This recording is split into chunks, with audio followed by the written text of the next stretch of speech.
cerita singkat ini menampilkan Rasul Petrus kembali ke permukaan dan mempersiapkan sebuah pentas untuk cerita penting tentang Kornelius dalam pasal 10. Lida terletak di barat daya Yerusalem. Bahwa Petrus juga singgah kepada orang-orang kudus, berarti di sana sudah ada persekutuan Kristen. Kemungkinan orang tersebut telah diinjili pada masa perserakan atau penyebaran akibat dari perajaman Stefanus. Tapi tidak disebutkan siapa yang menginjili orang Lida dan Yope, di mana juga telah ada orang Kristen di pasal 9 ayat 38. Ketika Eneas disembuhkan, Petrus menganggap itu untuk memuliakan Yesus Kristus. Dia sendiri tidak lebih dari saluran saja. Bandingkan dengan pasal 3 ayat 12 dan 16. Semua penduduk Lida bukan berarti tiap orang, tetapi menunjukkan bahwa penyembuhan itu tidak dilakukan secara sembunyi-sembunyi, namun secara terbuka, dan sejumlah orang dari luar kekristenan melihat dan mempercayainya. Bukan hanya kelompok orang Kristen yang telah ada di Yope mengetahui kedatangan Petrus. Mereka juga tahu tentang kehadirannya di Lida, beberapa mil ke pedalaman. Dengan begitu, banyak peristiwa penyembuhan atau pertobatan. Penulis menganggap penting untuk menyampaikan kepada pembacanya tentang peran orang itu di tengah-tengah persekutuan. Entah merekalah yang menerima kebaikan atau yang memberi sedekah. Tabita adalah seorang yang banyak sekali berbuat baik dan menolong orang miskin. Memberi sedekah yang dilakukan secara nyata dengan membuat baju dan pakaian bagus lainnya untuk orang-orang seperti janda-janda yang biasa disebut selaku contoh dari orang yang membutuhkan bantuan. Tubuh perempuan yang meninggal itu dimandikan dalam rangka penyucian orang mati. Hanya saja, mengapa orang banyak disuruh keluar dari ruangan sebelum berdoa? Masih kurang jelas. Tetapi hal itu sama seperti apa yang dilakukan Yesus terhadap anak Yairus yang dibangkitkan itu. Di Markus 5 ayat 40. F.F. Bruce menunjukkan bahwa Yesus berkata dalam bahasa Aram, Talita kum, hai putri bangkitlah. Talita merupakan sapaan untuk anak-anak perempuan. Sedangkan yang dikatakan Petrus berbeda pada satu huruf saja. Jika ia menggunakan bahasa itu, Tabita kum, bahwa Petrus tinggal bersama seorang yang bekerja selaku penyembuh kulit. Mungkin berguna karena ia akan dianggap sebagai orang yang tidak tahir dalam upacara keagamaan untuk waktu yang lama, bekerja dengan kulit binatang yang sudah mati. Oke, terima kasih.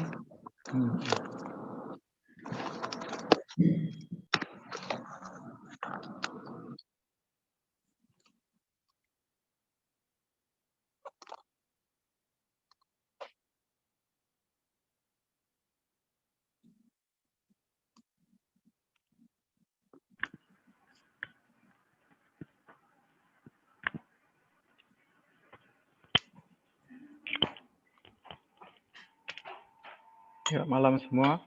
Kita lihat di sini.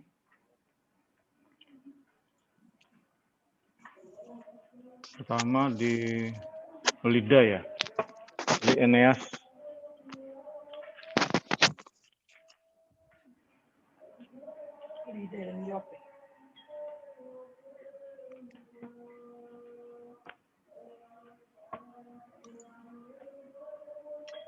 Lida, Elinas. Kamu itu mute belum? Ada. Mute. Enggak. Ya, oke.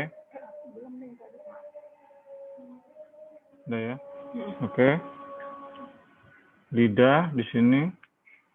Nah, Lida. Main dengar khotbah di YouTube. Katanya kalau yang pernah ke Israel, Lida ini bandara. Kalau pesawat turun di Lida tanya. Kayak ini ya Lida ya. Sini ada Eneas. Kemudian dia ke Yope nanti. Baru dari Yope dia tinggal di rumah Simon. Dibilang di tepi pantai ya. Nah baru nanti ke Kaisarea ya. Enggak, nanti si Cornelius baru di Kaisarea kayaknya. Ya benar ya, Kaisarea.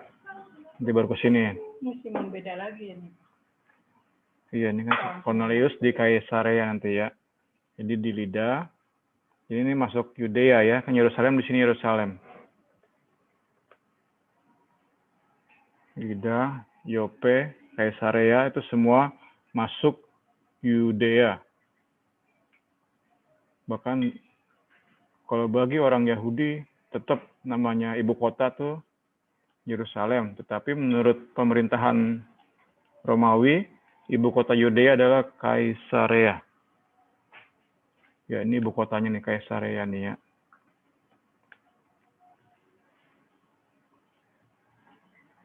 Oke, kita masuk ke sini.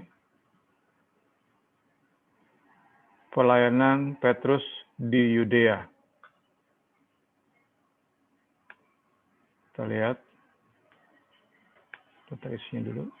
Nah ya, ini data isinya nih. Jadi masuk, kemarin kan kita bahas tentang Saulus, bagaimana dia bertobat dan dilayani oleh Ananias. Sekarang masuk ke pelayanan Petrus. Tadi saya sudah share di WA bahwa puncaknya adalah ini nih, di poin 7 nih. Ini puncaknya ya. Orang-orang non-Yahudi dibaptis oleh Roh Kudus. Nah, sebelum sampai di puncak ini, di film nih klimaksnya ya, di film nih ya. Di film-film nih klimaksnya nih. Orang-orang Yahudi, non-Yahudi, orang-orang yang tidak disunat, orang-orang yang tidak hidup di bawah hukum Taurat, yang tidak mempersembahkan korban, yang tidak dibaptis menjadi orang Yahudi, itu di pasal 10 ayat 44 nanti dipenuhkan oleh Roh Kudus. Ini puncak dari, saya tadi bilang film Petrus dan Cornelius ya. Ini klimaksnya nih di poin 7 ya. Nah, sebelum nyampe ke poin 7, ini intronya nih, pendahuluan nih ya. Kalau film ini intronya nih. Pendahuluan. Bagaimana Petrus menyembuhkan Eneas dan Petrus membangkitkan Dorcas. Itu semua intro, bukan klimaks. Sekali lagi, itu semua intro, bukan klimaks. Jeff atau Dede, tolong Dek. Panggil Bung Jeff aja, Dek. Panggil Bung Jeff. Itu makanan, Grab. Sorry ya. Ya. Jadi, tadi udah ya.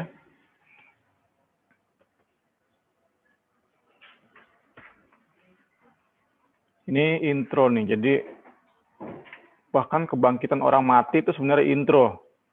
Jadi kalau kita ngerti pola dari Lukas menulis Kisah Para Rasul, kita pun akan ngerti bahwa mujizat yang berbentuk kebangkitan sekalipun itu bukan yang paling dahsyat ya. Paling dahsyat tentu kita sering dengar adalah keselamatan jiwa ya. Kesembuhan, bahkan kebangkitan dari antara orang mati, mujizat-mujizat tersebut menjadi sia-sia tanpa keselamatan. Kalau dalam konteks Petrus dan Cornelius, kesembuhan dan kebangkitan, mujizat-mujizat ini untuk membawa kepada klimaks bahwa orang-orang Kristen Yahudi saat itu benar-benar terbuka matanya bahwa perkenanan Allah bisa diterima dengan limpahnya kepada bangsa non-Yahudi tanpa harus bergabung dulu menjadi orang Yahudi. Ya.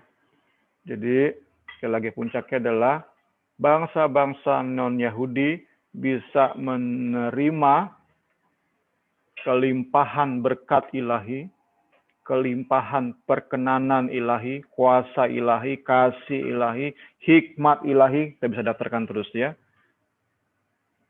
Bisa mereka terima langsung di dalam nama Yesus Kristus tanpa harus mereka bergabung dulu dengan bangsa Yahudi. Ya, supaya lebih jelas di sini ada proses orang-orang Yunani, orang-orang non-Yahudi untuk menjadi bangsa Yahudi, untuk menerima berkat perkenanan dari Allah Israel. Sudah, Bung? Di depan berarti.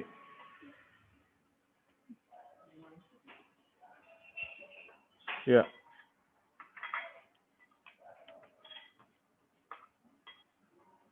Di sini nggak disebut ya.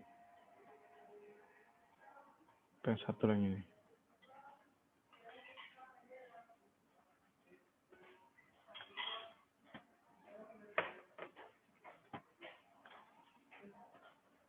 Ada 3 tadi. 3 itu adalah pertama dibaptis nih ya, sunat, dibaptis atau baptisan, membawa korban. Ini 3 langkah. Langkah akhir nih ya. Jadi ada langkah-langkah sebelumnya nggak didaftarkan di sini, nanti bisa mungkin teman-teman bisa cari untuk menambah pengetahuan ya. Tapi langkah akhir ini nih, sunat, dibaptis, membawa korban itu asli. Mereka diterima jadi orang Yahudi, dan orang Yahudi menganggap orang-orang Yunani yang sudah melewati tahap-tahap ini, mereka berhak menerima perkenanan Allah Israel, tidak lagi dimusuhi oleh Allah Israel, tapi diperkenan, diberkati oleh Allah Israel.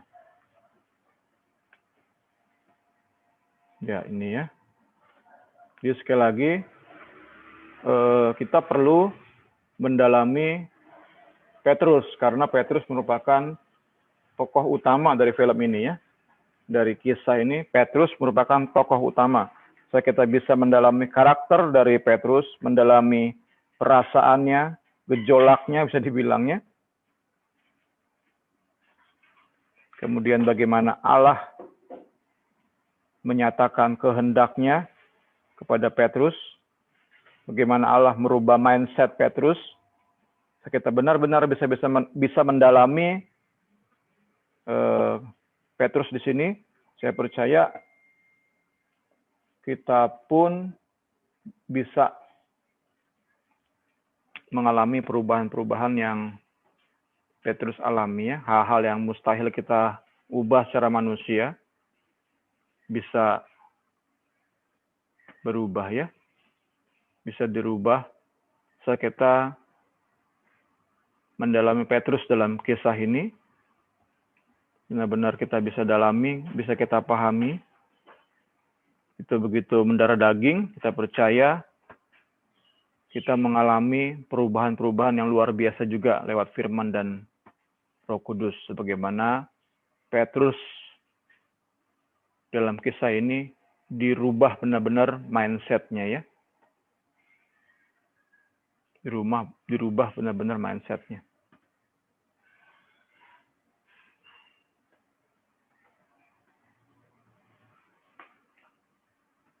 Oke, saya ulang dari awal ya, kurang lebih seperti ini ya, supaya kita sama-sama pahami, supaya sebelum masuk ke poin demi poin.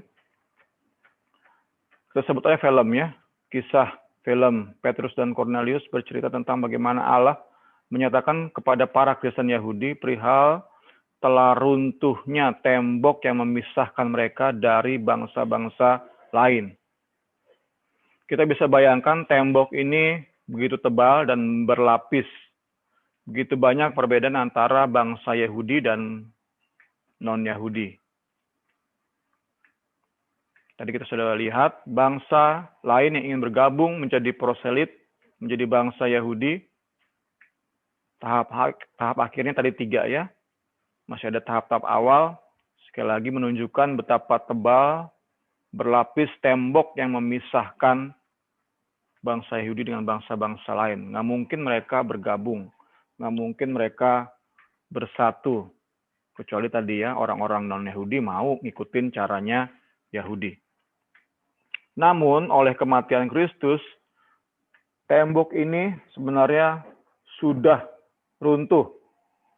Hukum Taurat, termasuk di dalamnya sunat, yang begitu membedakan antara bangsa Yahudi dan bangsa-bangsa lain, telah digenapi oleh hukum Kristus.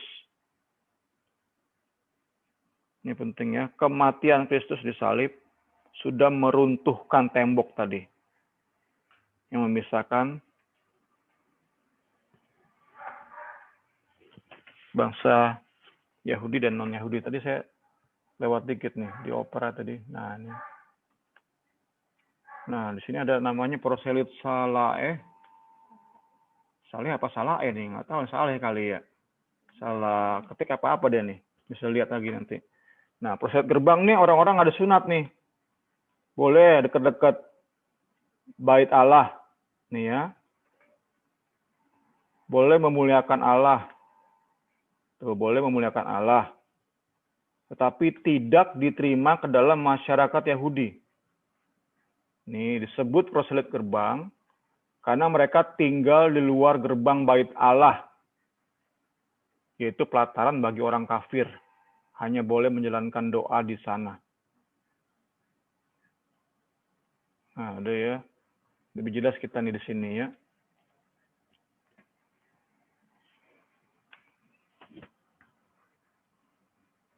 Ya, sekali lagi.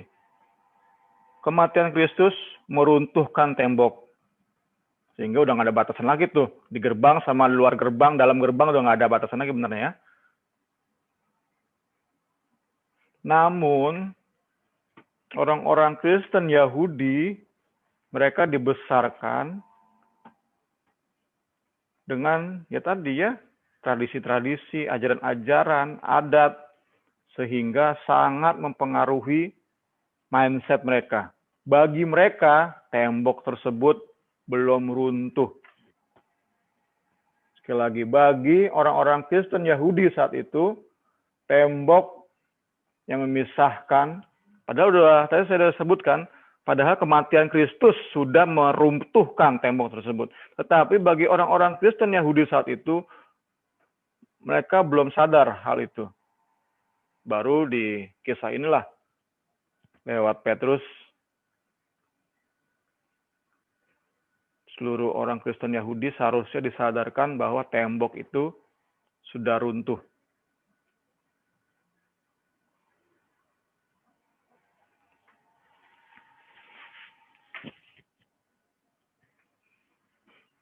Ini kan penting banget bagi kita ya. Saat itu orang-orang Kristen ini, orang-orang Kristen Yahudi ini sudah lahir baru, sudah dipenuhkan Roh Kudus loh, gitu ya. Orang-orang Kristen Yahudi, termasuk Petrus, sudah lahir baru, sudah dipenuhkan Roh Kudus, tetapi perlu kisah ini, perlu peristiwa ini benar-benar mengubah mindset mereka.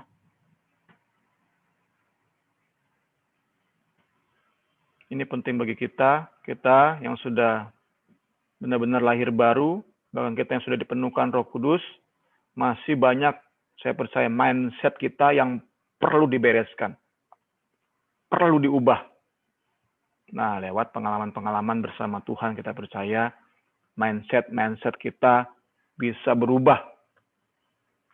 Kita sekali lagi ya, mendalami karakter Petrus dan bagaimana Allah Israel bekerja, Allah yang di dalam nama Yesus Kristus bekerja untuk mengubahkan mindset Petrus. Saya percaya kita diyakinkan bahwa mindset kita pun bisa berubah. Sekolot apapun, seburuk apapun, sekeras apapun, bisa berubah. Namun sekali lagi ya, ini pengalaman orang-orang yang telah lahir baru, terlebih orang-orang yang penuhkan Roh Kudus. Baru kita bisa berjalan bersama Kristus, langkah demi langkah, mengalami perubahan-perubahan mindset, sehingga hidup kita lebih dan lebih lagi bisa menjadi berkat.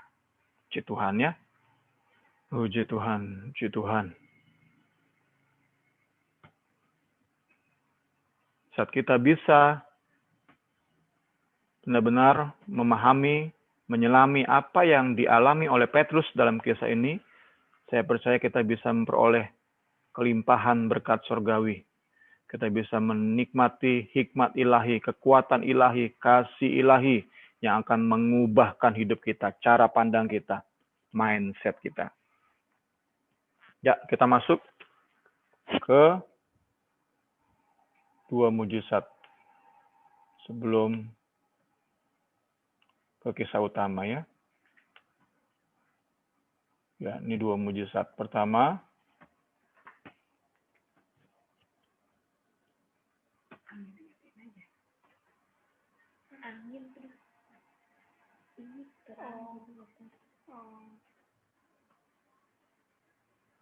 ini dijelaskan bahwa ayat 31 apa mah? 34. Udah damai sih bilang ya, kata damai ya. Iya, keadaan beberapa waktu jemaat di seluruh Yudea, Galilea, dan Samaria berada dalam keadaan damai ya. Jemaat itu dibangun. Nah, di sini terangkan oleh buku ini, Petrus bisa berkeliling karena Yerusalem dalam keadaan damai. Sekali lagi ini logika yang dipakai oleh Lukas dalam menulis Kisah Para Rasul.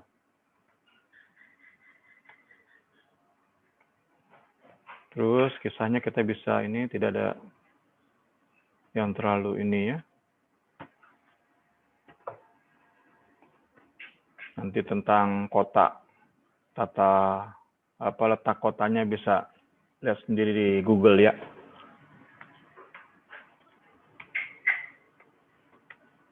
Ya, kisahnya. Oke. Ini apa enggak ini kali ya? Ini tadi udah banyak juga di itu ya. Disampaikan oleh Pak Wewe tadi. Mirip-mirip tadi. Yang saya baca. Coba saya buka dulu di buku lain nih. Sorry ya.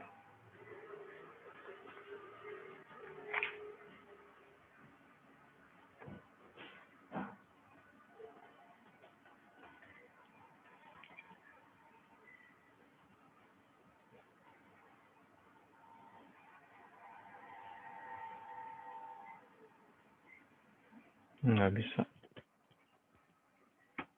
Sebenarnya ada catatan-catatan sedikit sih di sini. Walaupun tadi ya sekali lagi ini terlalu penting. Bukan nggak terlalu penting ya, hanya persiapan. Nanti yang lebih penting ada di kisah.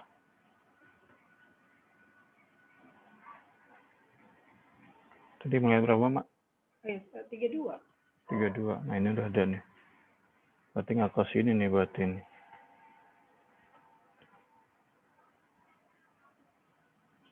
Ini 32. 32, pada waktu itu Petrus. Ini kan motor bagus.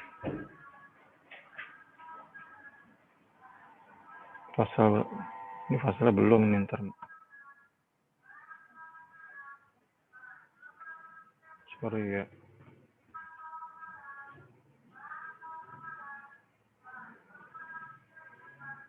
Ya, sini ada nih. 32, ada nggak? Ini udah. Memang saya nggak ini. Langsung ke kisah ininya berarti. Ini cuma pendahuluan aja. Bisa teman-teman belajar sendiri kok kisah Eneas dan Dorcas ya. Ini langsung masuk ke, saya juga catat di sini langsung masuk ke pasal 10. Tadi Pak Wewe terangkan udah cukup jelas ya. Tentang Dorcas suruh yang menangisi Dorcas suruh keluar, itu kan mengikuti pola Yesus. Itu mirip-mirip dengan buku ini menjelaskannya, tapi ya sedikit sekali di sini. Ini ya, ini 32, 3 sampai 33 sampai 35. Ini tentang Dorcas.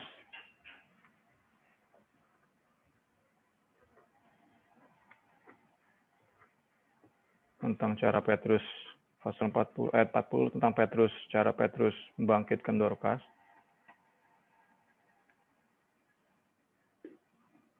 Nah, ini ya. Kemudian tentang Simon apa tadi? Penyamak ya. Simon penyamak kulit, itu juga bisa baca-baca di Google juga bisa. Tadi Pak Wewe juga jelaskan, ini termasuk persiapan juga nih. Petrus tinggal di rumah Simon ini termasuk persiapan untuk nanti ke Cornelius. Mengapa? Karena tadi sudah jelaskan bahwa Simon itu pekerjaannya menyebabkan dia najis ya. Karena bersinggungan dengan mayat binatang ya. Kulit-kulit binatang yang sudah mati. Bersinggungan dengan mayat apa bangkai, kok mayat sih, bangkai. Bersinggungan dengan bangkai itu menyebabkan seseorang najis secara seremoni, nggak bisa mengadakan upacara keagamaan. Itu dalam pemahaman orang Yahudi. Nah, Petrus saat dikatakan oleh Lukas mau tinggal di rumah Simon, itu menunjukkan bahwa Petrus sudah apa ya, sedikit-sedikit berubah gitu ya, sedikit demi sedikit berubah, walaupun nanti puncaknya saat dia melayani Cornelius. Ya, sekali lagi, tadi saya di awal sudah berkali-kali ingatkan bahwa mujizat Eneas dan Dorcas itu intro, persiapan. Demikian pula saat Simon Simon Petrus ya, tinggal di rumah Simon si penyamak kulit. Itu bisa lihat Google juga ya. Proses penyamakan kulit. Kok kulit mentah itu gampang gampang rusak. Kok kulit yang udah disamak, kulit yang udah mateng. Nah, cara satu katanya kalau kita baca di Google, tahap awal untuk menyamak kulit adalah dengan merendam di air laut, di air asin. Nah, ini benar tepat benar ya. Kayak kita bisa amini dalam firman-Nya semua tepat tentang detail-detailnya, tepat juga termasuk tentang Simon si penyamak kulit. Ya, masuk ke diskusi, silakan Pak Wewe.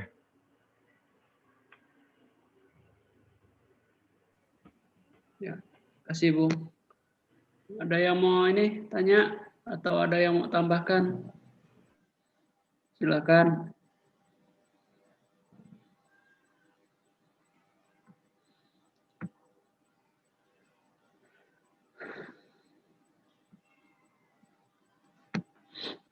Gimana? Atau dilanjutkan? Ya, lanjut aja dulu Mama ini. Nanti mungkin ya. Lanjut dulu ya. Nanti saya mohon bacanya kan nanti Kisah Rasul 10 ayat 1 sampai berapa, Weh?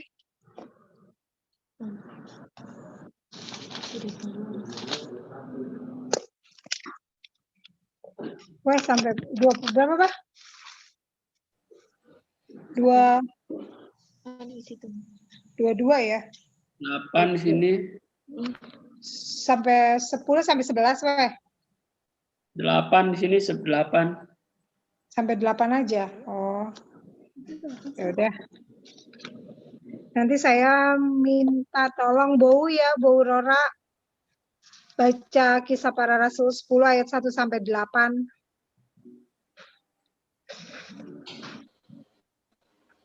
Ya. Kisah 10 ayat 1 sampai 8 ya. Iya, Bu. Petrus dan Cornelius. Di Kaisarea ada seorang yang bernama Cornelius, seorang perwira pasukan yang disebut pasukan Italia. Ia saleh, ia serta seisi rumahnya takut akan Allah, dan ia memberi banyak sedekah kepada umat Yahudi dan senantiasa berdoa kepada Allah.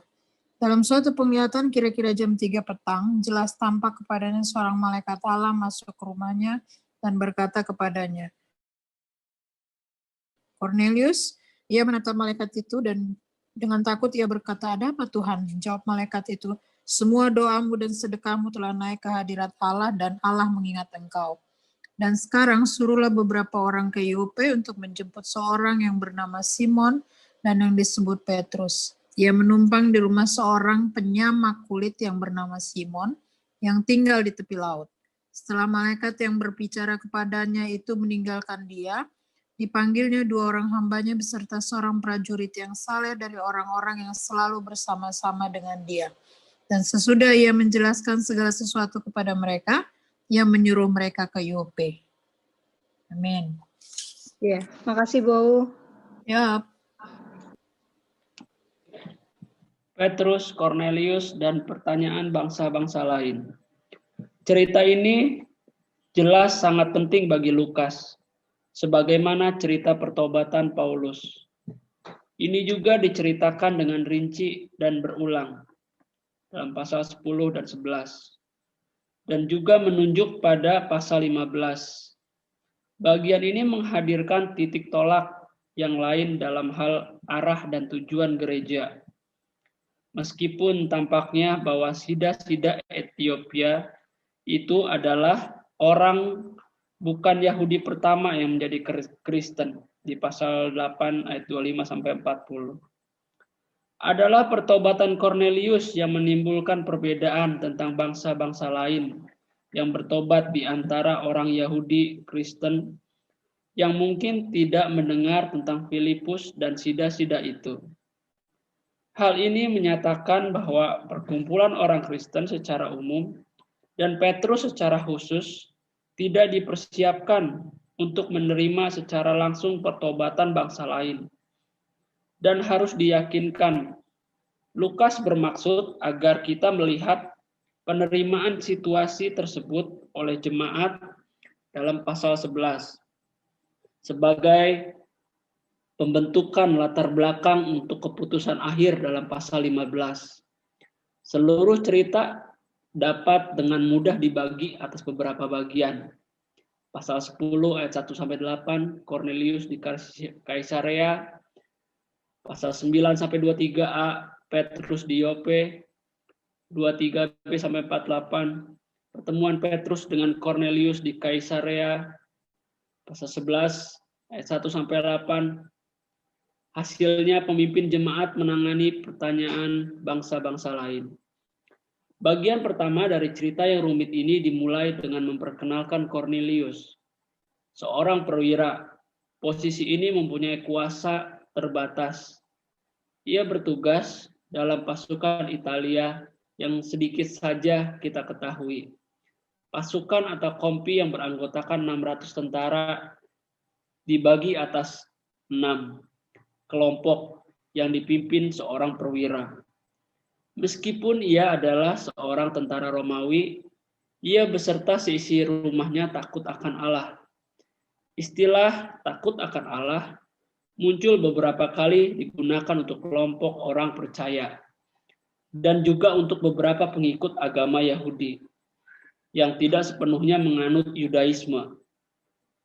Untuk istilah ini, frasa yang beribadah kepada Allah kemungkinan menunjuk kepada hal yang sama di pasal 16 ayat 14 dan pasal 18 ayat 7. Takut akan Allah juga bisa digunakan untuk menggambarkan seorang yang betul-betul beragama di pasal 2 ayat 5. Tetapi ada kelihatan berlebihan dalam kalimat ini jika semua diartikan demikian. Secara singkat, orang ini dan keluarganya bukan orang Yahudi atau orang Yahudi yang bertobat, tetapi bukan lagi bangsa lain yang menyembah ilah lain. Sebagaimana Tabita dalam pasal sebelumnya, perbuatan-perbuatan baik Cornelius juga disebut. Hal ini merupakan bukti dari imannya. Bagaimana pekerjaan baik, ia memberi banyak dan senantiasa berdoa. Itulah ibadah dan imannya aktif. Bukan hanya kata-kata, melainkan berdoa dan memberi. Hal yang dinyatakan oleh malaikat. Ini menarik bahwa malaikat berkata kepada Cornelius, suruhlah orang ke Yope untuk menjemput Simon yang disebut Petrus, ketimbang memberikan kepadanya Injil tentang Yesus. Allah mempunyai rencana untuk Petrus dan jemaat, sebagaimana juga untuk Cornelius dan keluarganya. Oke, cukup. Terima kasih.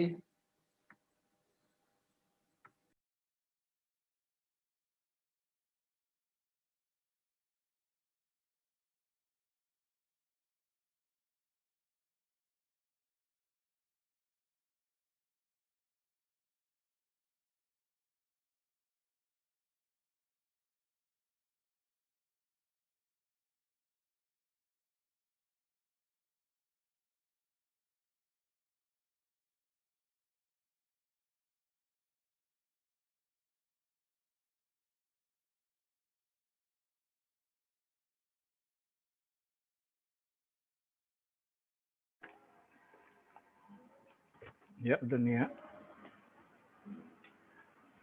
bertobat dan dibaptis oleh Roh Kudus tidak secara otomatis menghilangkan prejudis atau prasangka yang dimiliki oleh Petrus.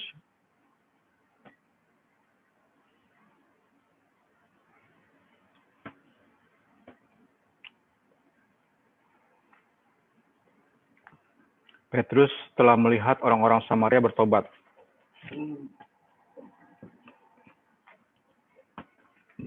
Kemudian Petrus tinggal di seseorang yang pekerjaannya unclean. Menurut ini Yahudi ya. Menurut tradisi Yahudi, unclean. Tetapi masih ada nih ya, the biggest tembok yang paling besarnya belum lewat nih ya. Nah, lewat kisah Cornelius lah kita bisa saksikan bahwa barrier atau tembok tersebut sebenarnya sudah runtuh, tapi belum dimengerti oleh Petrus. Sekali lagi, Tuhan sabar gitu ya. Kalau bisa kita lihat proses ini kan Tuhan sabar banget ya. Pertama kasih dulu orang Samaria, diperlihatkan oleh Tuhan Yesus bahwa orang Samaria pun bisa menerima Kristus, bisa dibaptis dengan roh. Dipenuhkan dengan roh. Meskipun kalau di sini bukunya terangkan, orang Samaria itu ya mirip orang Yahudi sih.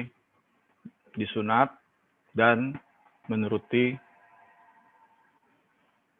hukum Taurat.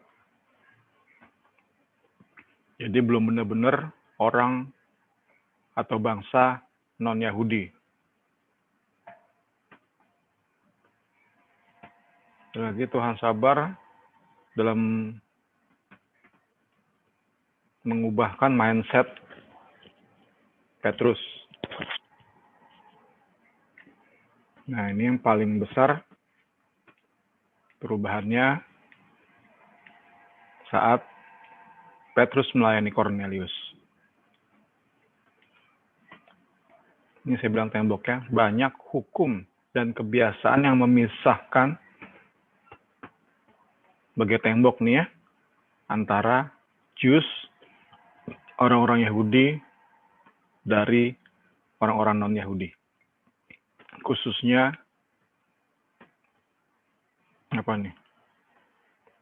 haram dan halal. dietary laws tentang makanan haram dan halal. Kalau Mama ini haramnya babi. Ya. Oke. Nah, ini buku ini keren juga nih. Nih ya, sebelum Cornelius dilayani oleh Petrus, bagi orang-orang Kristen di Yerusalem, nih ya, Yohanes 3 ayat 16 hanya berlaku untuk orang-orang Yahudi. Unik juga ya. Unik nih, saya baca juga. Ini buku keren juga nih ya. Iya, karena itu ayat Natal kan, kita pakai Natal nih. Karena begitu besar kasih Allah akan dunia ini. Terus, ya semua hari ini baca, belum hafal ya. Nah, sebelum kisah Cornelius, orang-orang Kristen Yahudi, bukan hanya di Yerusalem ya, orang-orang Yahudi mungkin yang udah pindah juga. Pertama ya orang-orang Yahudi yang menetap di Yerusalem, yang terus bergaul dengan orang-orang sesama Yahudi. Bagi mereka, Yohanes 13 itu nggak berlaku untuk orang-orang non-Yahudi. Bagi mereka, tadi ya, mereka, orang-orang non-Yahudi, harus menjadi proselit dulu.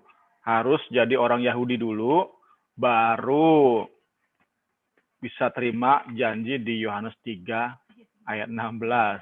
Gitu ya. Nah, jadi saat ini kita lihat bagaimana Roh Kudus berurusan dengan Petrus untuk menghilangkan prasangka ini, pola pikir ini, mindset ini.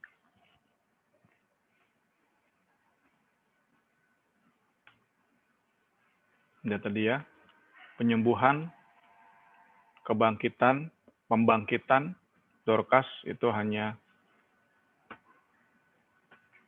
alat, bukan tujuan utama, yang akan nanti menolong orang-orang Yahudi, Kristen, untuk meyakini, menerima bahwa Allah menerima orang-orang non-Yahudi. Jadi seperti kalau saya bisa simpulkan atau implikasikannya.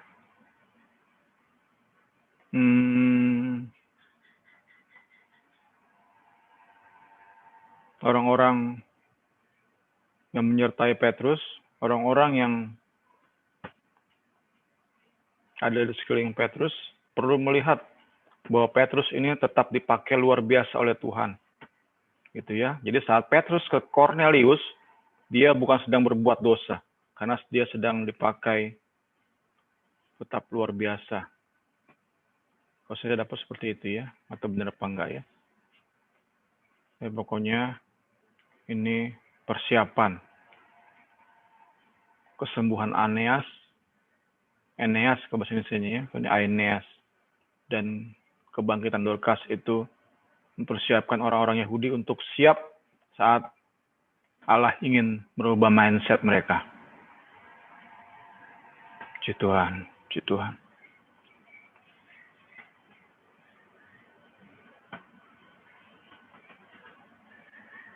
Ya, ini udah Caesarea, capital ya. Capitalnya Yudea. Terus tadi udah ya, Cornelius itu siapa? Ini sampai berasa berapa nih? Ayat berapa tadi? 8 ya? Iya, ayat 8 loh. Dia orang Italia, orang Roma, tentara Romawi. Kemudian ditafsirkan dia percaya pada Allah Israel ya. Dia belajar di sinagoge.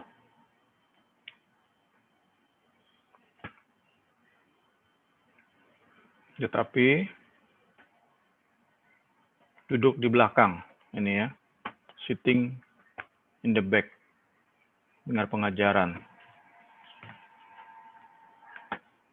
Dia belum jadi full proselit.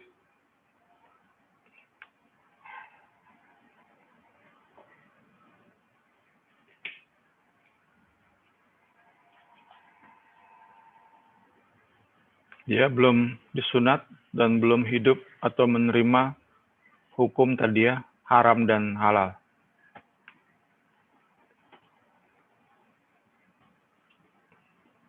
Selagi ini yang dijelaskan oleh buku ini ya, tentang Cornelius. Dia orang Itali, orang Romawi, tentara Romawi.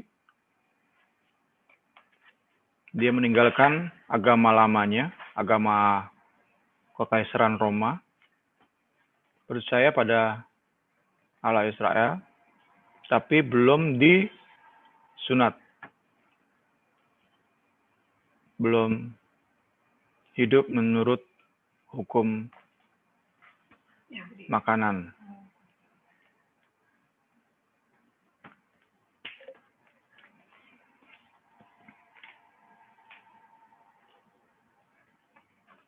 Nah, buku ini juga tafsirkan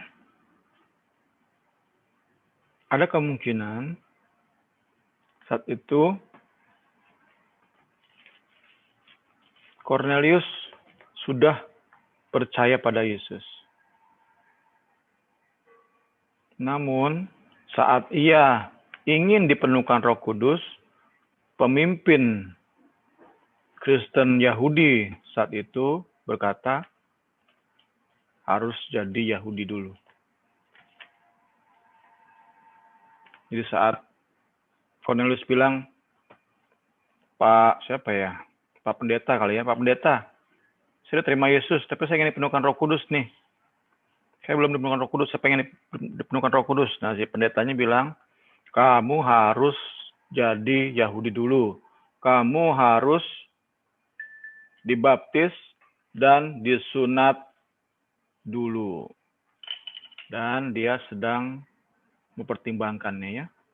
Considering taking that step. Dia sudah dalam pikiran dia untuk segera menyunatkan diri karena kerinduannya dipenuhkan oleh Roh Kudus.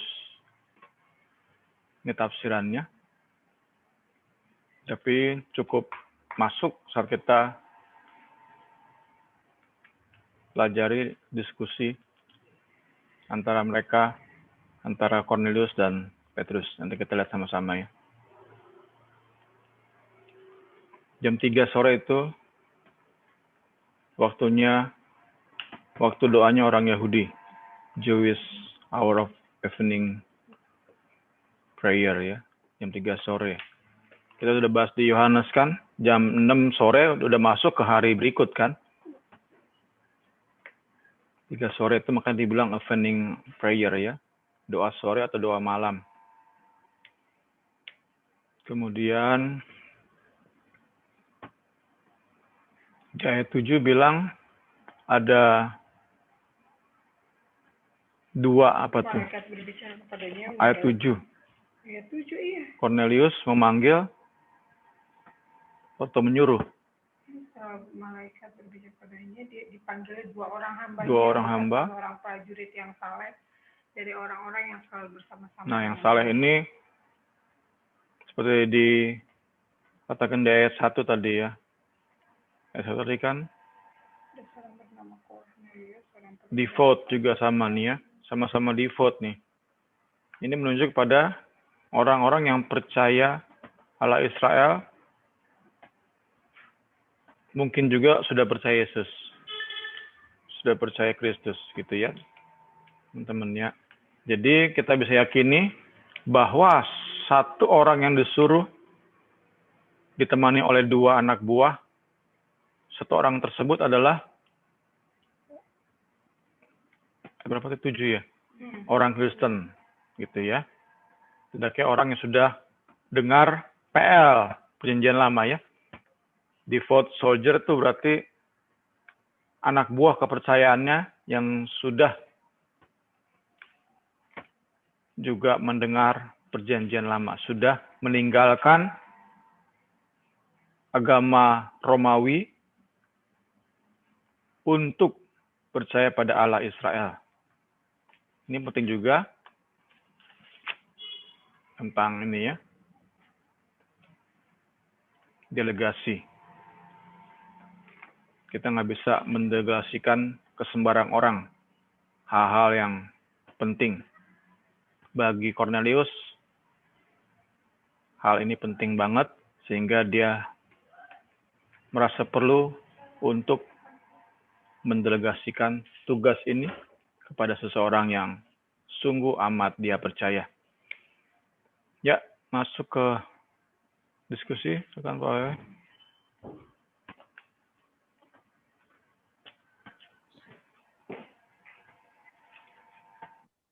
Ya, kasih. Ada yang mau tanya via chat juga boleh. Kalau ada yang mau tambahkan juga.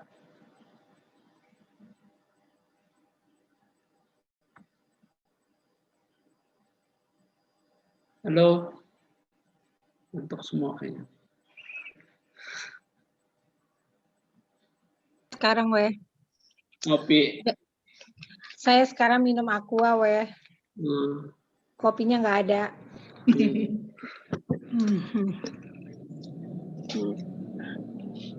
Ayo.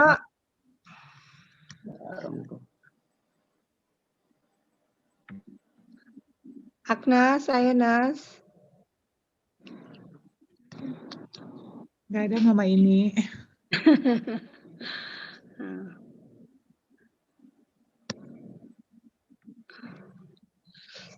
Oke, lanjut aja dulu Mari. Lanjut lagi. Kita akan baca ayat 9 sampai 22 ya. Nanti mama ini minta. Tunggu. Nanti mama ini minta yang baca Agnes ya Nas. Oke, mama ini. Oke. 9 sampai 22. Keesokan harinya, ketika ketiga orang itu berada dalam perjalanan dan sudah dekat kota Yope, kira-kira pukul 12 tengah hari, naiklah Petrus ke atas rumah untuk berdoa. Ia merasa lapar dan ingin makan. Tetapi sementara makanan disediakan, tiba-tiba rohnya diliputi kuasa ilahi. Tampak olehnya langit terbuka, dan turunlah suatu benda berbentuk kain lebar yang bergantung pada keempat sudutnya, yang diturunkan ke tanah. Di dalamnya terdapat berbagai jenis binatang berkaki empat, binatang menjalar, dan burung. Kedengaranlah olehnya suatu suara yang berkata, "Bangunlah, hai Petrus, sembelihlah dan makanlah." Tetapi Petrus menjawab, "Tidak, Tuhan, tidak, sebab aku belum pernah makan sesuatu yang haram dan yang tidak tahir." Kedengaran pula untuk kedua kalinya suara yang berkata kepadanya, "Apa yang dinyatakan halal oleh Allah, tidak boleh engkau nyatakan haram." Hal itu terjadi sampai 3 kali, dan segera sesudah itu terangkatlah benda itu ke langit. Petrus bertanya-tanya di dalam hatinya, apa kiranya arti penglihatan yang telah dilihatnya itu? Sementara itu telah sampai di muka pintu orang-orang yang disuruh oleh Cornelius dan yang berusaha mengetahui di mana rumah Simon. Mereka memanggil seorang dan bertanya, apakah Simon yang disebut Petrus ada menumpang di rumah itu? Dan ketika Petrus sedang berpikir tentang penglihatan itu, berkatalah roh, ada 3 orang mencari engkau. Bangunlah, turunlah ke bawah, dan berangkatlah bersama-sama dengan mereka. Jangan bimbang, sebab aku yang menyuruh mereka kemari. Lalu turunlah Petrus ke bawah dan berkata kepada orang-orang itu, "Akulah yang kamu cari. Apakah maksud kedatangan kamu?" Jawab mereka, "Cornelius, seorang perwira yang tulus hati dan takut akan Allah, dan yang terkenal baik di antara seluruh bangsa Yahudi, telah menerima penyataan Allah dengan perantaraan seorang malaikat kudus, supaya ia mengundang engkau ke rumahnya dan mendengar apa yang akan kau katakan." Makasih Agnes. Imamnya ini. Kedua aku.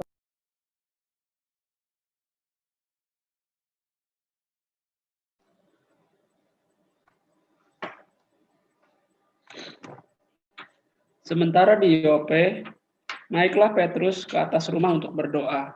Atap rumah biasanya datar dan dapat menjadi tempat yang baik untuk berdoa sendirian. Lukas memberitahukan kepada kita bahwa tiba-tiba rohnya diliputi kuasa ilahi untuk menunjukkan hal itu secara jelas. Tidak seperti cahaya dan suara yang dialami Paulus sebelumnya. Ini adalah suatu penglihatan di mana orang yang ada di dekat Petrus di atap rumah itu pun tidak melihatnya. Penglihatan itu sendiri aneh.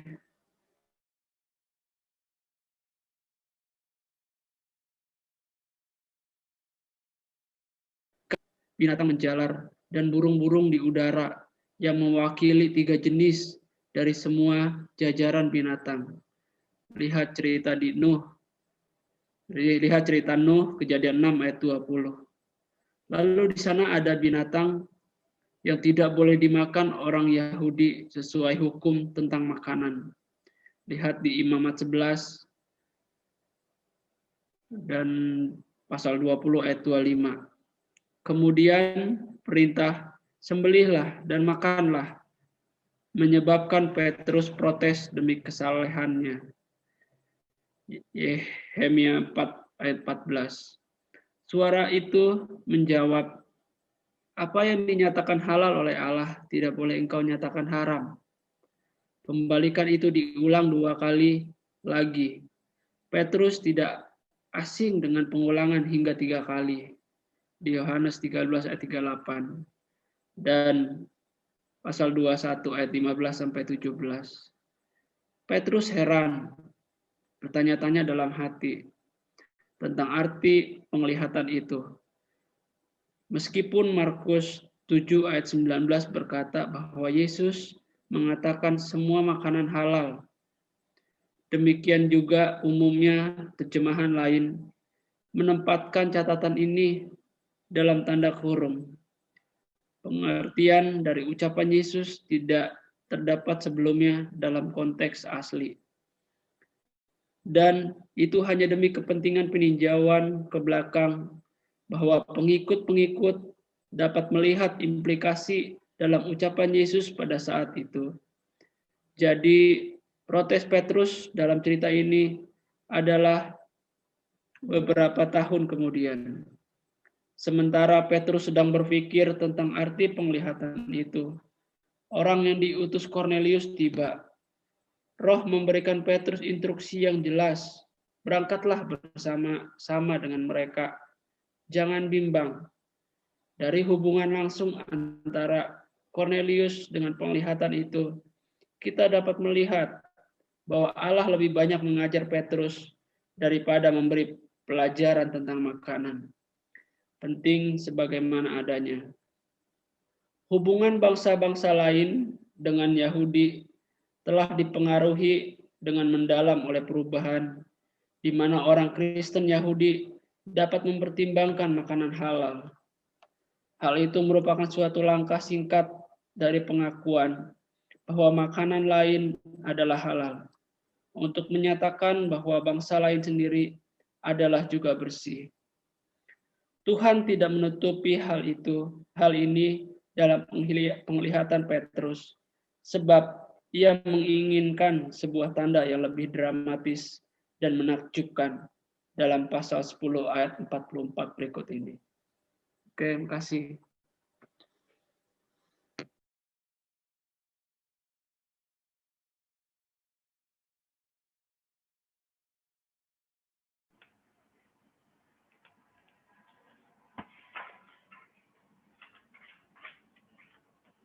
Ya, lanjut tentang persiapan yang Tuhan berikan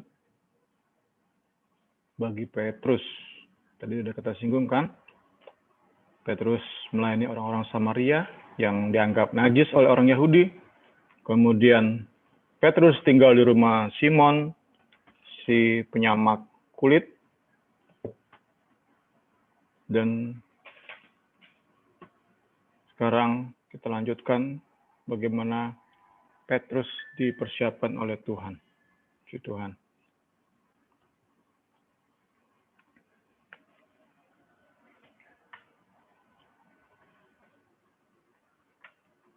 sampai 3 kali.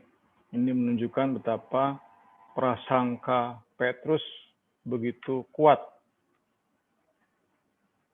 Mindset Petrus begitu kuat sampai 3 kali penglihatan diulang. Ya, ini sekali lagi di awal kan, sekuat mindset buruk kita, sekuat apapun mindset buruk kita percaya oleh belas kasih Tuhan, kita mampu berubah. Firman dan Roh Kudus mampu merubah kita.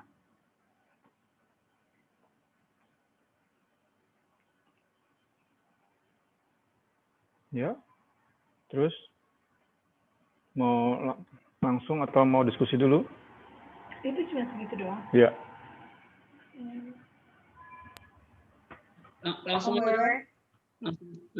Langsung aja ya. Siapa? Diskusi dulu, Weh. Mau langsung tanya, Wewe? Langsung. Langsung aja. Habisin. Sampai Habis.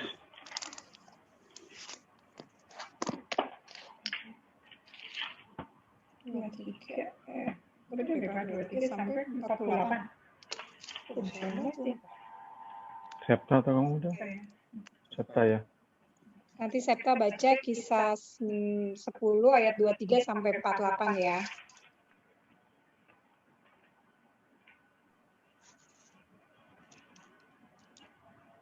Ia mempersilakan mereka untuk bermalam di situ.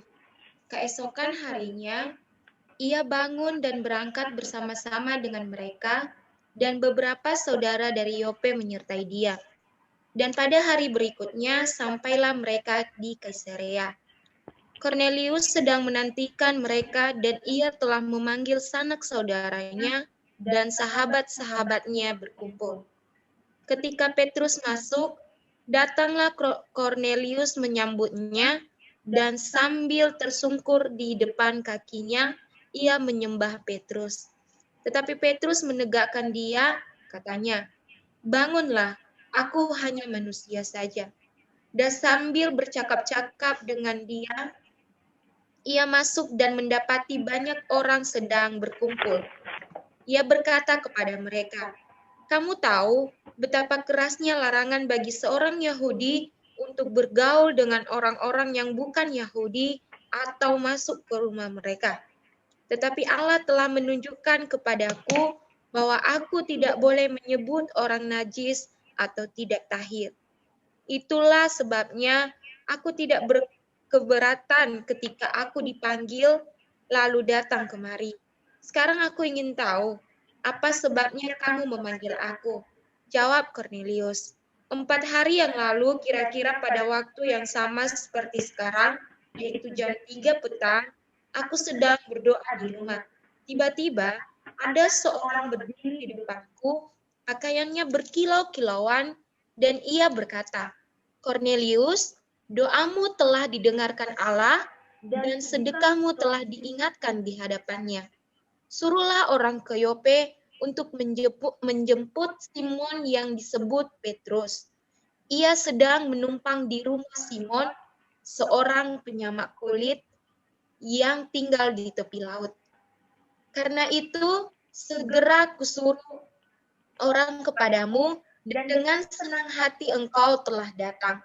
Sekarang kami semua sudah hadir di sini di hadapan Allah untuk mendengarkan apa yang ditugaskan Allah kepadamu."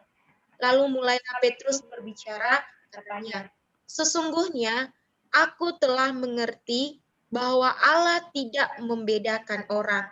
Setiap orang dari bangsa manapun yang takut akan Dia dan yang mengamalkan kebenaran berkenan kepadanya. Itulah firman yang ia suruh sampaikan kepada orang-orang Israel, yaitu firman yang memberitakan damai sejahtera oleh Yesus Kristus, yang adalah Tuhan dari semua orang. Kamu tahu tentang segala sesuatu yang terjadi di seluruh tanah Yudea, mulai dari Galilea, sesudah baptisan yang diberitakan oleh Yohanes, yaitu tentang Yesus dari Nazaret. bagaimana Allah mengurapi dia dengan Roh Kudus dan kuat kuasa, dia yang berjalan berkeliling sambil berbuat baik dan menyembuhkan semua orang yang dikuasai iblis, sebab Allah menyertai dia. Dan kami adalah saksi dari segala sesuatu yang diperbuatnya di tanah Yudea maupun di Yerusalem, dan mereka telah membunuh dia dan menggantung dia pada kayu salib. Yesus itu telah dibangkitkan Allah pada hari yang ketiga, dan Allah berkenan bahwa ia menampakkan diri bukan kepada seluruh bangsa, tetapi kepada saksi-saksi yang sebelumnya telah ditunjuk oleh Allah, yaitu kepada kami yang telah makan dan minum bersama-sama dengan dia setelah ia bangkit dari antara orang mati. Dan ia telah menugaskan kami memberitakan kepada seluruh bangsa dan bersaksi bahwa dialah yang ditentukan Allah menjadi hakim atas orang-orang hidup dan orang-orang mati. Tentang dialah semua nabi bersaksi bahwa barang siapa percaya kepadanya, ia akan mendapat pengampunan dosa oleh karena namanya. Ketika Petrus sedang berkata demikian, turunlah Roh Kudus ke atas semua orang yang mendengarkan pemberitaan itu. Dan semua orang percaya dari golongan bersunat yang menyertai Petrus tercengang-cengang karena melihat bahwa karunia Roh Kudus dicurahkan ke atas bangsa-bangsa lain juga, sebab mereka mendengar orang-orang itu berkata-kata dalam bahasa roh dan memuliakan Allah. Lalu kata Petrus, bolehkah orang mencegah untuk membaptis orang-orang ini dengan air, sedangkan mereka telah menerima Roh Kudus sama seperti kita? Lalu ia menyuruh mereka dibaptis dalam nama Yesus Kristus. Kemudian mereka meminta Petrus supaya ia tinggal beberapa hari lagi bersama-sama dengan mereka.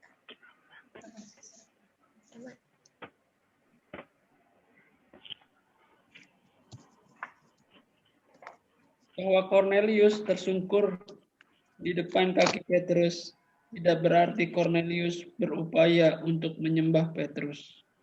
Tidak sama dengan situasi di mana Paulus dan Barnabas mengalaminya ketika berada di tengah-tengah penyembah berhala dalam pasal 14 ayat 11 sampai 15. Tapi hanya menunjukkan suatu penghormatan. Hal ini membuat Petrus terdesak pada posisi terancam, disamakan dengan segala kekuatan yang lebih hebat. Pasal 3 ayat 12. Petrus dan Simon penyama kulit menjamu orang-orang suruhan Cornelius di Yope. Dan hal itu tidaklah biasa atau dilarang oleh hukum Yahudi.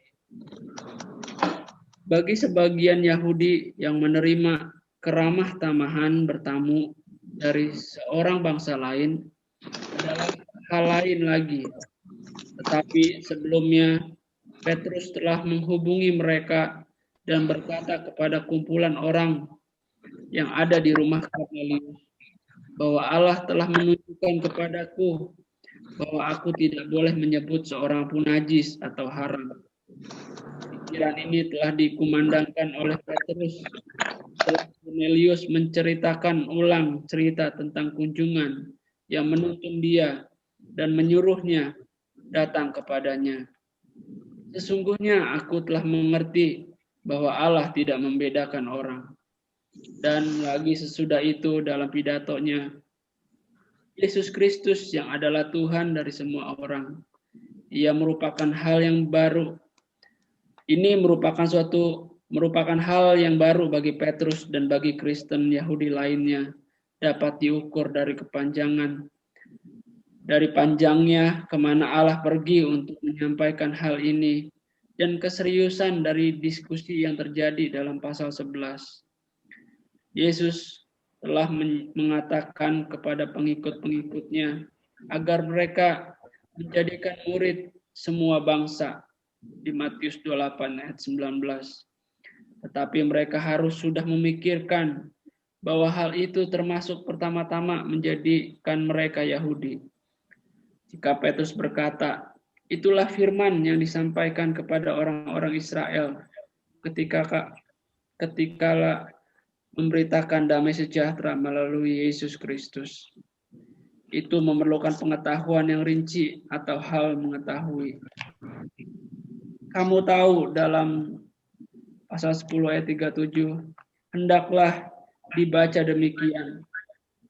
Kamu telah dengar, dan ucapan ini dimaksudkan untuk menentang fakta bahwa Petrus telah berada di sana. Kamilah saksi-saksi dari segala sesuatu yang diperbuatnya. Sesungguhnya, secara lebih rinci tentang kehidupan serta pelayanan Yesus diterangkan dalam pidato ini lebih daripada apa yang terdapat dalam pidato lainnya dalam Kisah Para Rasul. Apa yang ditekankan dalam ungkapan mereka telah membunuh dia bukanlah kesalahan orang Yahudi, melainkan penolakan Allah atas keputusan manusia terhadap Yesus. Mereka membunuh dia, Allah membangkitkan dia. Penyaliban dituliskan sekali lagi sebagai menggantungkan dia pada kayu salib.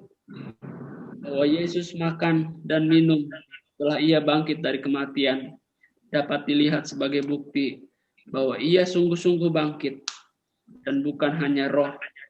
Bagaimana dalam pasal 1 ayat 4 itu juga menunjukkan keakrabannya, secara persekutuan pada satu meja. Sekarang Petrus menerima suatu hal yang tabu, yaitu bersekutu dengan bangsa lain pada satu meja. Memang perkataan, ia telah menugaskan kami memberitakan kepada seluruh bangsa dan siapa saja yang percaya kepadanya. Harus kita baca pada situasi bangsa lain ada dalam pikiran kita. Penggunaan Lukas dalam pidato-pidato secara umum. Lihat di pasal 2 ayat 14. 48 habis ini.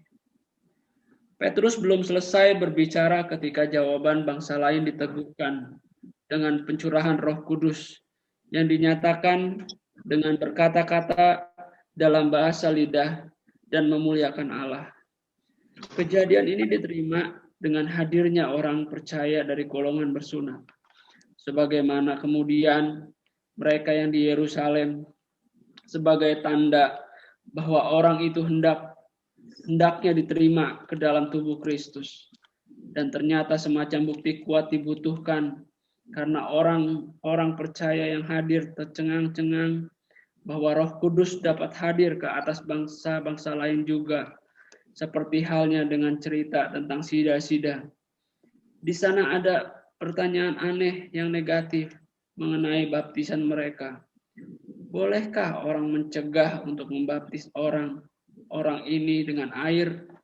Hal ini menunjukkan bahwa masih ada kemungkinan yang berkeberatan bahwa orang yang akan dibaptis belum sepenuhnya menjadi Yahudi. Tidak ada lagi keberatan, menjadi tenang. Bagian akhir, cukup. Oke, makasih.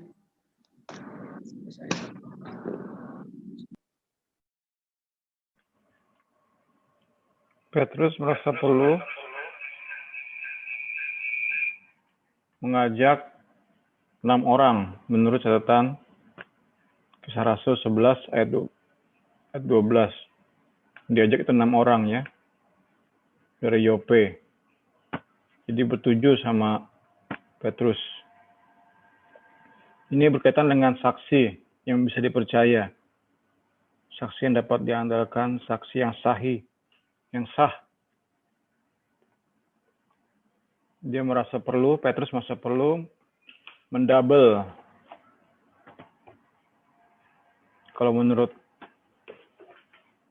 tradisi Yahudi, itu suatu perkara menjadi sah jika ada 2 atau 3 orang saksi. Nah, 6 orang berarti didouble ya sama Petrus ya.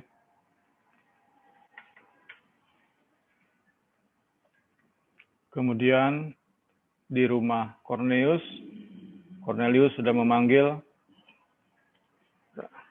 sanak saudara dan sahabatnya. Kita bisa yakini mereka juga sudah pendengar PL sudah sering mendengar pembacaan perjanjian lama. Mereka sudah rutin hadir di sinagoge. Dan mereka datang ke rumah Cornelius dengan hati dan pikiran yang sudah siap, prepared heart and mind. Saat Petrus tiba, dikatakan bahwa Cornelius seperti menyembah ya dibilangnya, berlutut ya. Tapi langsung disuruh bangkit. Nah ini menurut buku ini, respon Petrus membuat kita yakin bahwa dia bukan paus.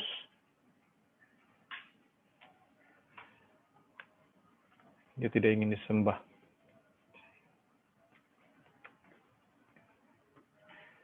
Kemudian ayat 34, Allah apa 34 bagian akhir? 34. Bagian akhir. Allah tidak membedakan orang. Allah tidak membedakan orang.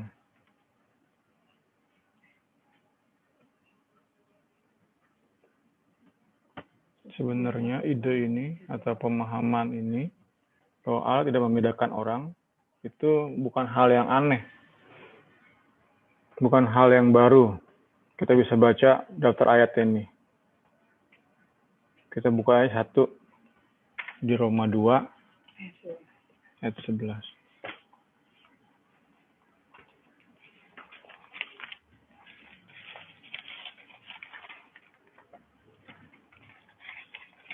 Sebab Allah tidak memandang bulu.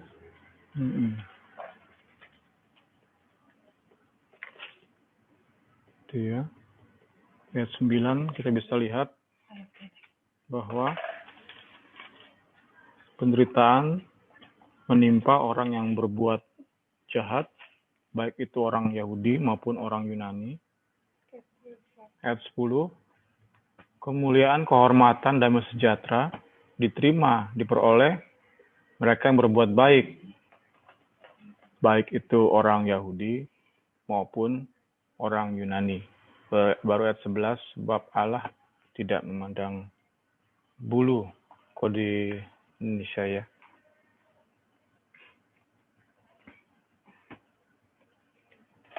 Jadi buku ini jelaskan bahwa Allah tidak mendasari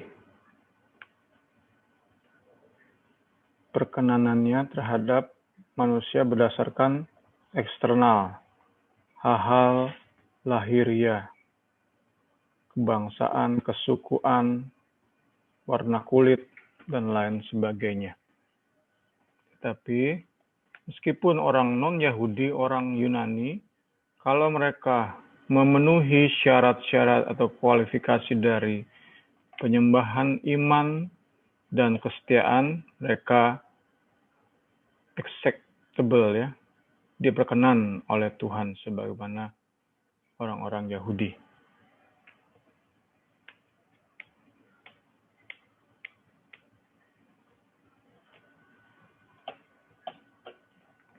Kemudian ayat 42 itu kita bisa kaitkan dengan Yohanes 5 ayat 22. Yohanes 5 ayat 22. Itu tentang Allah memilih Yesus. Coba baca. Kamu menyembah apa yang tidak kamu kenal. Kami menyembah apa yang kami kenal. Sebab keselamatan datang dari bangsa Yahudi. 5 ayat 22. Salah ya Pak? Yohanes 5 ayat 22. Ayat 22. Bapa tidak menghakimi siapapun, melainkan telah menyerahkan penghakiman itu seluruhnya kepada anak. Ya, ini berkaitan erat ya. Rasul 10:42 dengan Yohanes 5:22. Nah, ini puncaknya Ya, ini sampai ke puncaknya ya. Ntar lagi kode klimaks itu udah habis ya. Amazed, bahkan shock, kaget ya. Saat itu yang menemani Petrus, mungkin termasuk Petrus ya, kaget-kagetnya ya. Saat melihat orang-orang yang tidak disunat berbahasa roh, berbahasa lidah. Lagi ini hard for them to believe ya, kayak nggak mungkin deh. Sampai sejauh ini, meskipun orang-orang ini kita percaya sudah lahir baru, sudah penuh Roh Kudus, orang-orang Kristen Yahudi ini menemani Petrus, masih hard to believe bahwa orang-orang yang tidak disunat itu diperkenan oleh Allah Israel. Nah, itu kita bisa dapati secara tersirat bahwa kepenuhan Roh Kudus merupakan ciri tak terbantahkan dari perkenanan Allah. Kepenuhan Roh Kudus merupakan ciri tak terbantahkan dari perkenanan Allah. Jadi saya perhatikan di situ bahwa saat mereka, Cornelius dan seisi rumahnya, dipenuhkan Roh Kudus, itu mereka nggak bisa ngebantah lagi bahwa Allah menerima segala bangsa. Inilah momen yang membuat mindset mereka, mindset Petrus berubah. Meskipun nanti kita dapati dalam surat-surat Paulus, ya, dalam surat-suratnya kepada gereja-gereja, kita dapati contohnya di Galatia ya. Kami di rumah lagi baca Galatia, tetap aja ada orang-orang Kristen Yahudi yang nggak bisa terima apa yang Tuhan nyatakan bagi Petrus di sini ya. Ada tetap orang-orang Yahudi yang menganggap harus disunat dulu tetap. Kamu jadi Kristen harus sunat dulu. Itu nyata dalam sejarah gereja, kita baca dalam surat-surat Paulus, tetap aja ternyata peristiwa ini tidak mengubahkan mindset semua orang Kristen Yahudi. Itu intinya ya. Itu intinya.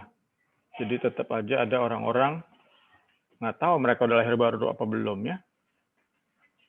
Paulus menyebutnya mereka penyunat-penyunat palsu ya. Di Galatia malah bilang biar mereka dikebirikan saja. Ada kemungkinan juga ya mereka belum diselamatkan sih ya. Mereka belum lahir baru. Tapi sekali lagi itu kita masih sulit tuh untuk memperoleh data yang pasti ya. Tapi saya percaya sih kalau kita bisa mendalami kisah ini ya, kita bisa mengalami apa yang Petrus dan rekan-rekannya alami. Mereka benar-benar berubah mindset-nya. Mereka benar-benar bisa menyaksikan bahwa orang-orang yang tidak disunat pun, orang-orang yang tidak dibaptis, orang-orang yang tidak hidup menurut tata cara makanan orang Yahudi, itu diperkenan oleh Allah. Oke, masuk bagian-bagian akhir. Nanti pasal 11 ya, menjelaskan. Petrus menjelaskan apa yang terjadi di rumah Cornelius.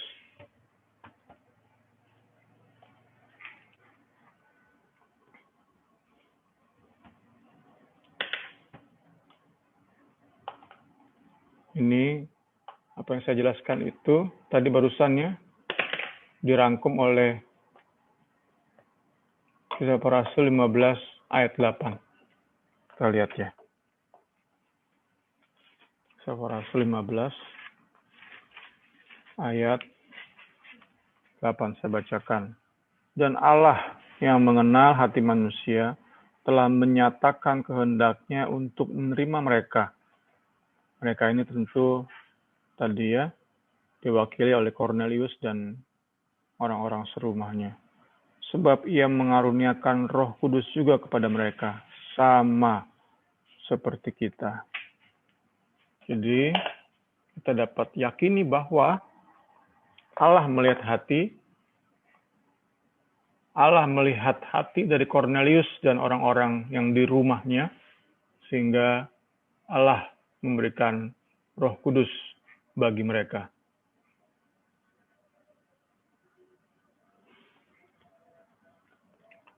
Baptisan Roh Kudus menjadi saksi terhadap iman yang mereka sudah miliki.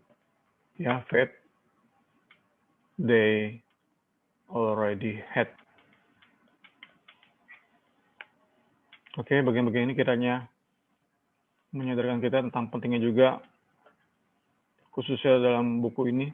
Terus diingatkan bahwa penulis buku ini adalah orang beraliran Pantekosta karismatik. Penulis buku ini ingin mengajak kita semua untuk benar-benar menghargai, mengejar, menginginkan pengalaman dibaptis dengan Roh Kudus. Karena dalam bagian ini, Lukas seperti ingin bilang, bukti perkenanan Allah yang tak terbantahkan itu adalah saat seseorang dibaptis oleh Roh Kudus. Oke, silakan Pak Wewe, kita diskusi sebelum tutup. Ya, makasih Bu. Yuk kita sedikit diskusi yuk. Ada yang mau tanya?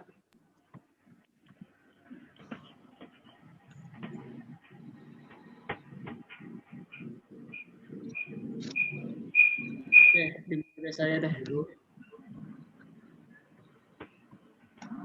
Saya tertarik banget sama perjalanan Petrus ini ya, dari Lida, Yope sampai ke Kaisarea. Yang bikin saya tertarik tuh di pelayanan Yesus, tempat-tempat ini tuh nggak disebutkan gitu, mungkin juga nggak dikunjungi.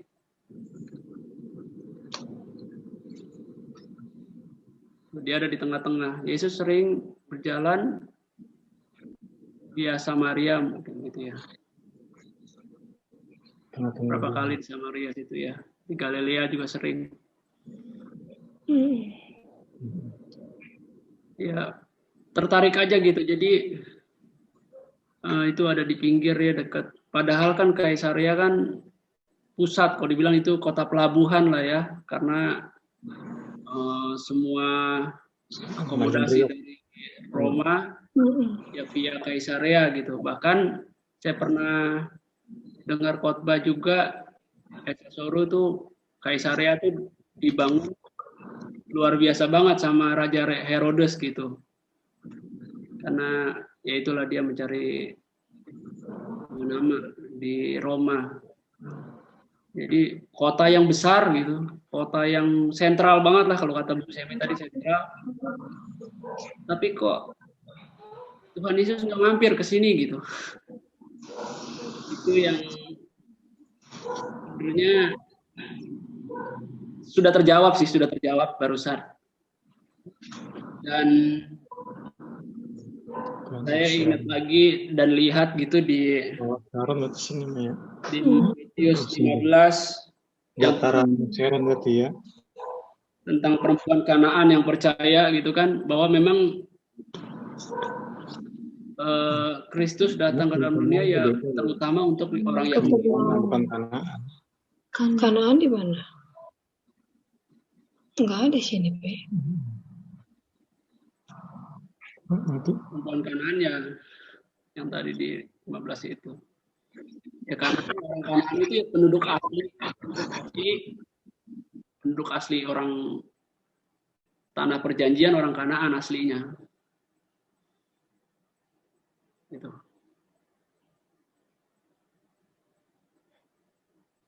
Ya, mungkin ada yang lain gitu. Kalau saya tertarik soal lokasi apa penyebaran Injil tuh dari Petrus, ya setelah kita belajar sih saya melihat bukan Petrus yang dominan, tapi benar-benar Allahnya yang dominan gitu, yang terus menuntun, mengajari, bahkan berkali-kali gitulah ya, sama kayak kita lah, pelajaran berharga lah. Oke, ada yang lain? Silahkan.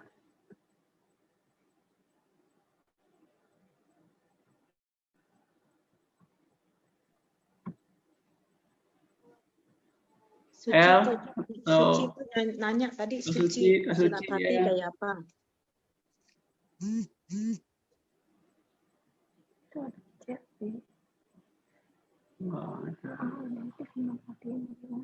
Oh.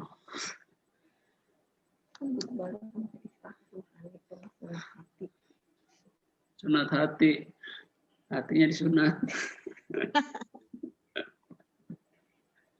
Ya, itu pengertian rohani lah, itu simbolis kok. Ayo, ada yang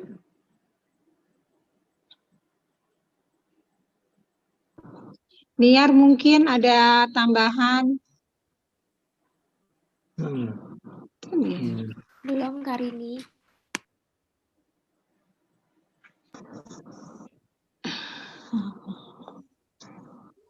Yang lain tuh Pak. Agnes, mau tanya Nas? Ada? Belum, Omewe. Elis, Christine, Koting. Ngoting ngapain ngoting?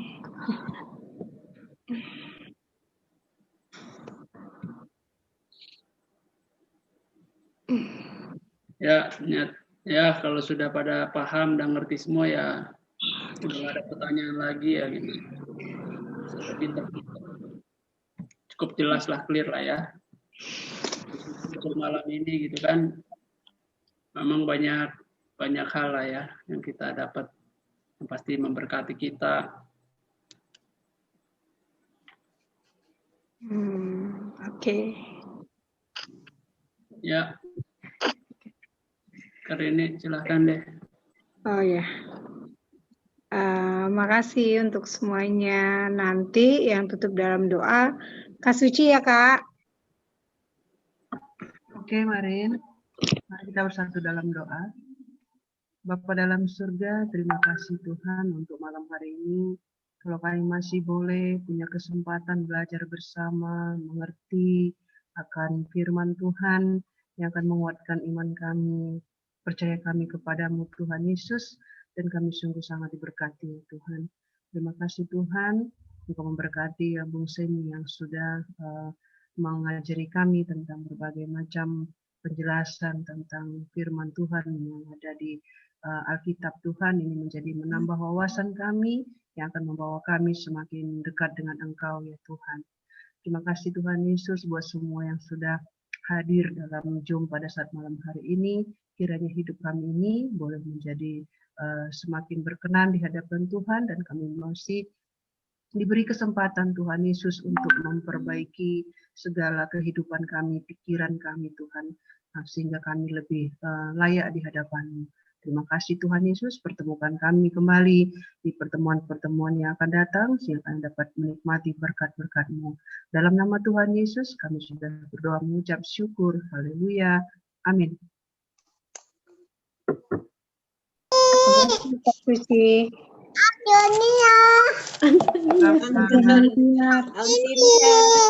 Halo Katin. Halo Ket. Malam semuanya. Halo Ket. Ket anak Tokopedia ya. Ket anak Tokopedia. Iya. Ada Tokopedia. Halo Mama Esther katanya. Halo. Mama Esther anak Lazada dong. Oh, Mama Esa Lazada. Kamu Tokopedia ya? Apa lagi? Apa lagi? Oh. Halo, Mami. Halo, Mami.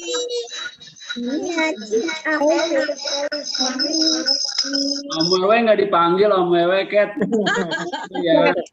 Om Wewe. Halo, Om Wewe. Ya dong, Mami. Ini si ganteng nih. Halo, Dovi. Mama. Dovi. Coba ketawa dulu.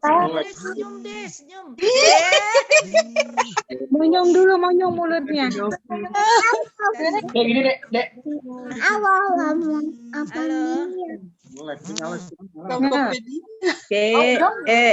Dovi. Dek, itu Mama ini gini, Dek. Dovi, Mama apa itu? Dek, Mama ini gini, Dek. Dek. Siapa itu? Abang Tian mana? Halo. Abang Tian. Halo, Ket. Halo, Dovi, gitu.